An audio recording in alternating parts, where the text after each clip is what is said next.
Gentlemen, good evening and welcome to the first evening of our celebration of Stan Kenton, celebrating musical legacy. As you know, many of you were there in 1991 when we did the initial Back to Balboa event down at the Hyatt Newport, and that was an event that started this entire series of concerts. It grew into 2 a year, and basically been doing 2 a year now for, I don't know, since about 2003, I think.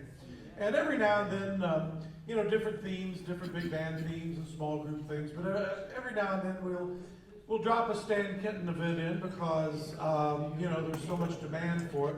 So we thought, since we're not going to do any more events hotel-wise, that it would be it'd be nice to bring things around full circle and end up with doing another multi-day Stan Kenton event that has all the different elements, the panels, the films, the presentations, and most importantly, the live concerts. And so we wanted to be able to present as much original Kenton music as possible in kind of a short time period. So already today we were able to hear the artistry and rhythm and some of the things from progressive jazz. And after that, you know, Stan Kenton disbanded the Progressive Orchestra at the end of 1948.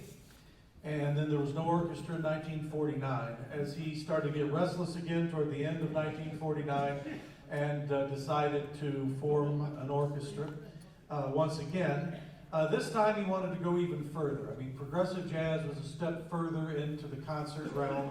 And the innovations in modern music, the original thought was to be, again, to add the string section and do even more works, longer works, be able to commission young composers. Of course, Rugolo was an important element of the planning and putting together the beginnings of innovations in modern music.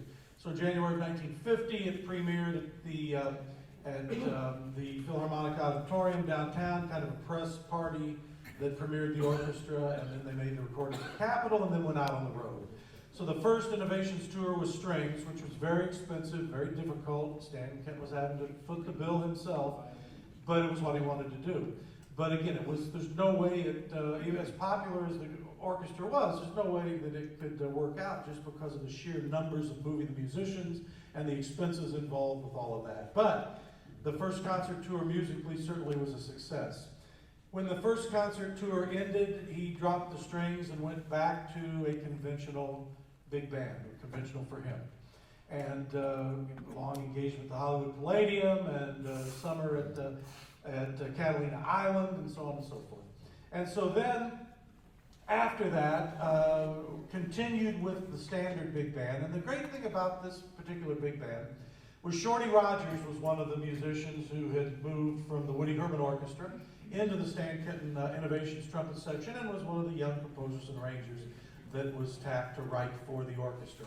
And Shorty did write a couple of the string things, but he mostly wrote quite a few swinging big band numbers that were played once the strings were out.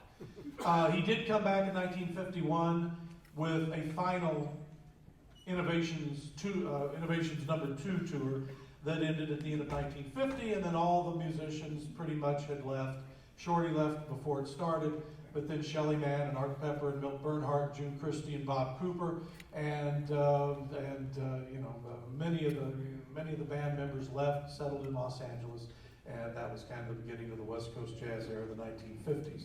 So tonight, to kick off the first set, the first concert, 2 separate concerts tonight. So the first concert tonight is playing music from that Innovations Orchestra period after the strings.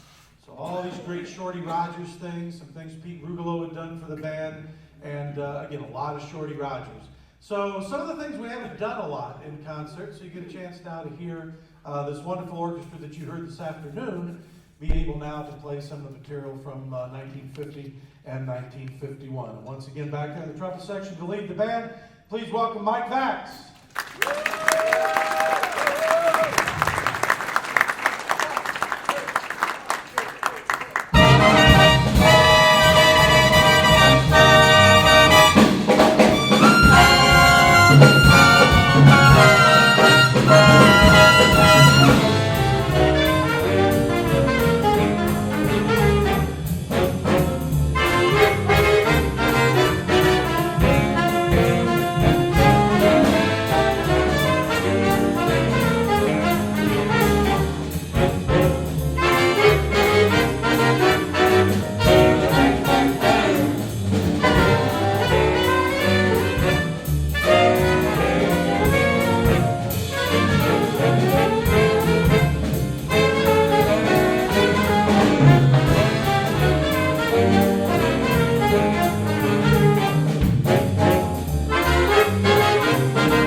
Thank you.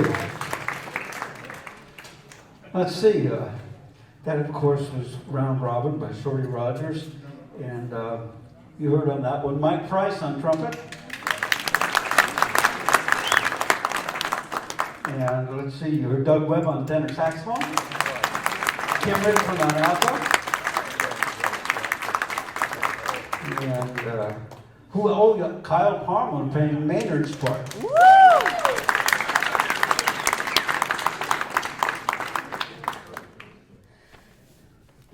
We had a very interesting time rehearsing this stuff. You know, it's like things move fast. So we just finished the last concert, and we had a half an hour off, and then we hard to rehearse this stuff. Well, basically, what we're playing tonight are all the flag wavers from the Innovations concerts where they did other easier charts, and then they'd have a couple of flag wavers, and then they'd do easier charts. We don't have any of the easier charts.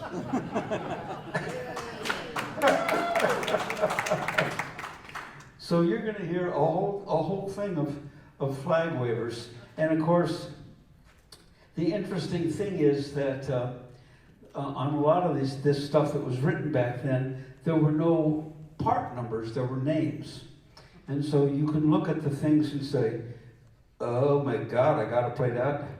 So this one is Sambo, and on my part it just says buddy, which means not only do I have to play a lot of high notes, but I'm going to scream at people sometimes. Those of you that knew buddy, you know. Anyway, here we have Sambo.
there was a great ballad that was played by a bunch of different alto players. Lenny Niehaus played it, and I think Bud Shank played it. But later on, there was a great lead alto player, and there's an interesting story. How many of you remember John Park? Was a wonderful, wonderful sax player. I was the guy that found him. We were doing the jazz camp at Drury College, and I think it was 1971. And somebody said, "You guys got to hear this saxophone player who's a used car salesman." Honest to God, he was selling used cars in an Oldsmobile lot. And we went to this, it was called the Flaming Pit. We went to this restaurant, Richard Torres and I, and we heard John Park and said, "Oh, this guy's too much." So we brought Stan the next night to hear John, and the rest is history.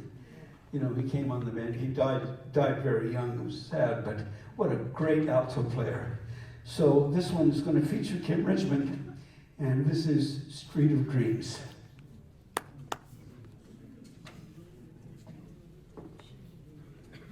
One, two, three, four.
I think his forte was writing ballads. He just wrote the best ballad arrangements. Well, this next one was written for Shorty Rogers, originally to feature Shorty Rogers. And then Maynard came on the band. And so I guess Stan talked to Shorty and said, well, why don't we let Maynard have this one? And I don't know what Shorty said. But it's an interesting one because we did a chart of this when I was on the band, and it was that arrangement was by Ray Starling. And they said, well, you have to do what Maynard was doing in that other chart, so I did it. But this is the actual one that Maynard played back in the early 50s. And this was the first time that they did a chart on Duke Ellington's Take the A Train.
Of course, you also heard one of my favorite jazz players to play with. We taught together for many years on Jim Weiner's camps, Clay Jennings.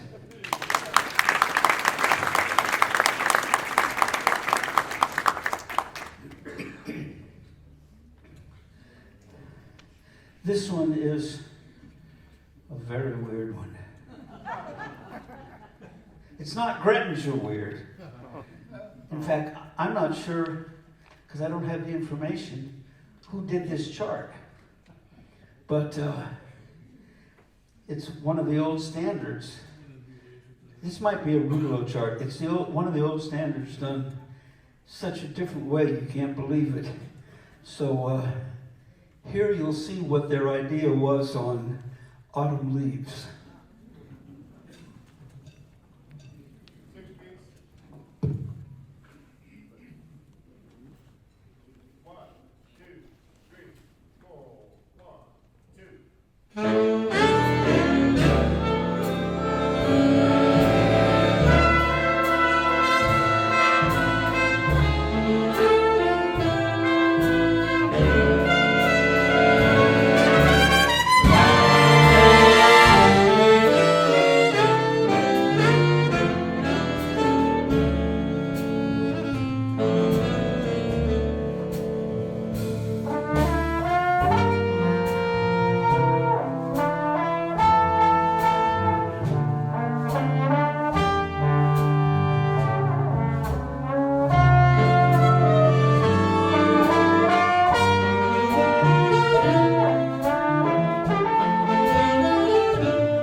A very interesting chart, huh?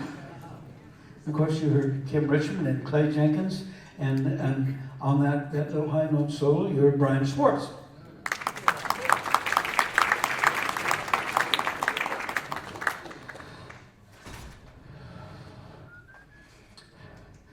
So, you know, an interesting thing that a lot of people don't realize, back in the earlier 40s, there were only two big bands that were really getting into what we later called Afro-Cuban music. And that was Dizzy Gillespie and Stan Kenton. They were really the first ones to get into, other than the regular Latin bands, get into really trying to play Latin music correctly. And so all through the time of the Kenton Band, there was all kinds of great Latin things.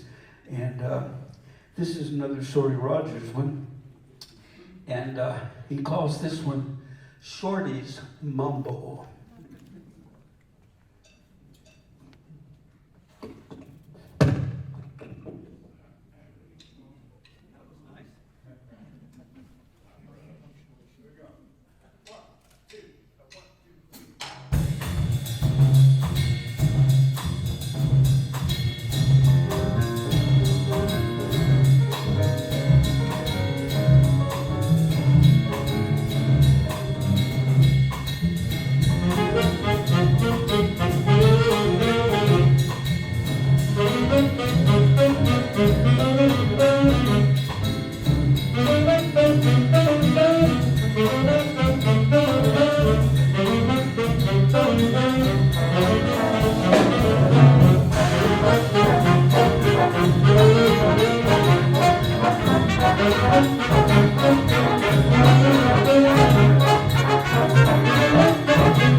Shorty's Mambo.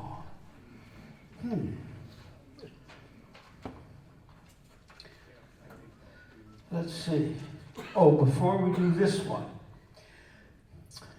there were about 3 other charts that we were going to try to do, but there was so little time for rehearsal, and the trumpet section looked at the parts and voted no. I mean, there were some just... So one of them was a solo that Bob Cooper had. So what I decided was, why don't we give the brass a rest and feature the saxophone section? So they have planned something or other, I don't know what, they wouldn't tell me, okay? But, what's that, Ken? 3 standards. That's as opposed to 3 sketches or 3 whatever. But we have no idea, but they know what they're going to do. So here is our saxophone section. 1, 2, 3, 4.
section.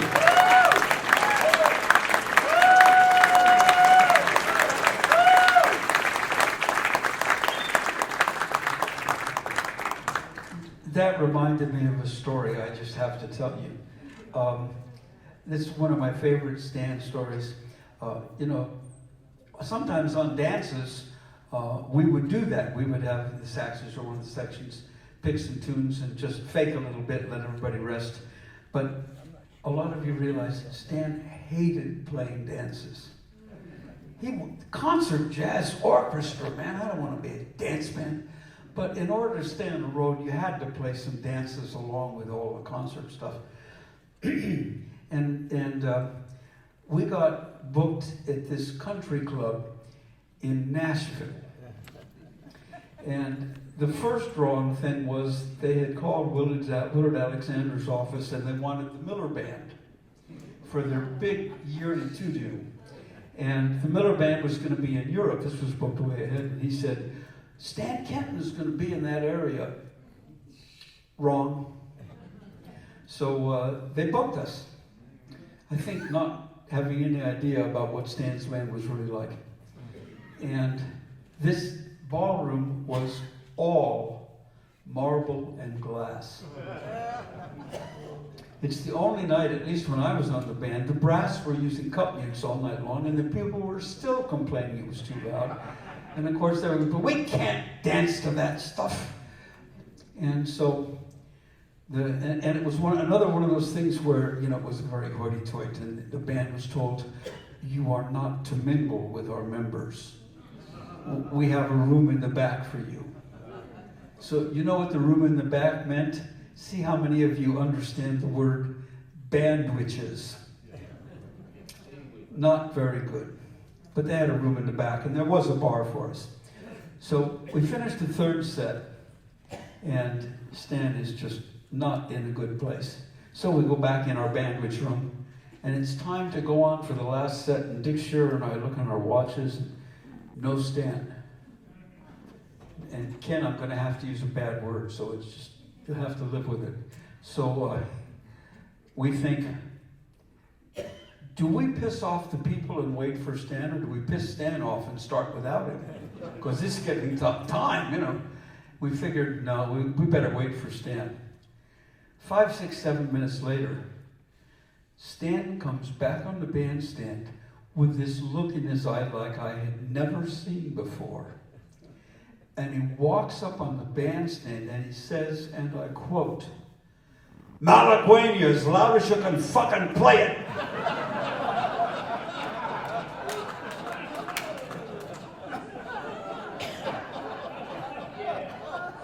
We cleared the ballroom with the introduction. People were running for the exits. Needless to say, the band was never booked there again. When they were playing it just reminded me, I had to tell you that story because it's one of my favorites. I can see the look in his eye. You know, what a great quote. Malagueña as loud as you can fucking play it. Oh. I think we should introduce the band to you, don't you? So here, we'll start with the saxes. And everybody, take a bow for your turn. Kim Richmond. Bob Crosby. Doug Webb. Brandon Wilkins. Keith Bishop.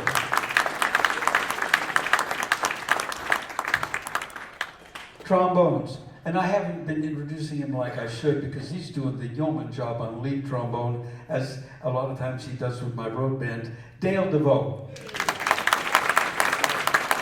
Alan Kaplan. Dave Ryan. Jim McMillen. And the one and only Kenny Shroyer.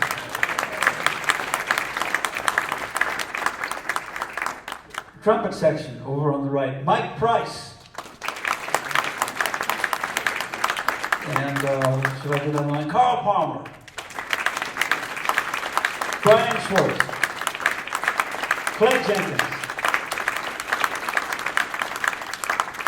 And the joke is you can just call me Maynard Porcino. And in the rhythm section, We have Rich Eames on piano doing an amazing job. This is an interesting one. This young man has never played Kenton music before, and this afternoon tonight, he's doing a remarkable job. Karl Vincent on bass.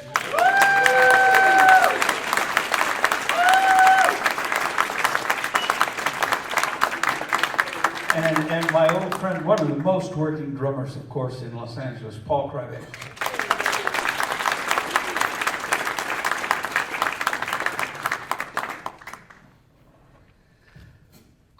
Okay, this is another Pete Rulo arrangement, and it's been done from over many of the years of the Kenton Orchestra in different ways, but this is the original. This is Love for Sale.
We have one more for you. This is, as I said in the earlier concert, the theme was done like 4,000 different ways. It kept getting changed all the time. And this is a later arrangement that a lot of us played when we were on the band in the 70s, but every single one of us played it and it was a different way. And so we had to sit down and think about how are we going to do this and make this actually work and end together, which is always important. So we figured it out. And it's going to start with a wonderful piano solo, and then hopefully we'll get this the way that we decided, because the way we have it is a combination of about 4 different eras of the band. So Here's another version of Artistry and Rhythm.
The band, everybody take a bow.